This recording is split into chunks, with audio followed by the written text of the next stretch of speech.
পুলিশের নগদ আছে। আপনারা দেখছেন হলদিবাড়ি টাইমস। দুটি বস্তাকে ঘিরে চাঞ্চল্য হলদিবাড়িতে।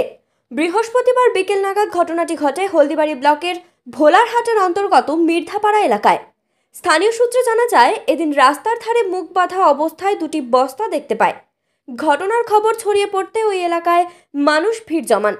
এরপর পুলিশ কর্মীর উপস্থিতিতে স্থানীয়রা বস্তা দুটির মুখ খুলে দেখে প্যাম্পাসে দুটি বস্তা ভরা ছিল। হাঁপ ছেড়ে বাঁচেন স্থানীয়রা। খুলা কেন রে, খুলা কেন গা ধুবো খেতে নোংরা দিন পাকলা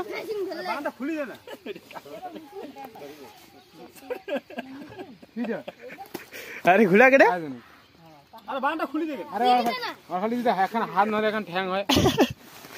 এ বাউ সব প্যাম্পাস পিকলা আর এঠে মুখ খুলি দে। সব প্যাম্পাস দুইটা বস্তা আছে তো, আরেকটা আছে তো। চলো হ্যাঁ, নুনে বস্তা আছে। নুনো দিছে কানে বলে রো খুলে কটে দে দেখ না তুই গাও গা ধুবো কেন বানটা খুলে আরে অর্ধেক খুলে বাকি খুলা কেন বাড়ি মুকাই দে কা গেলে আরে পাগলা পুলিশে এড়ে দে পুলিশের নগদ আছে।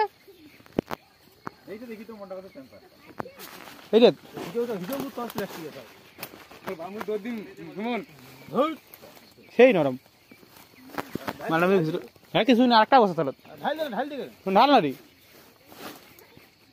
লবণ দিছে রো লবণ দিছে।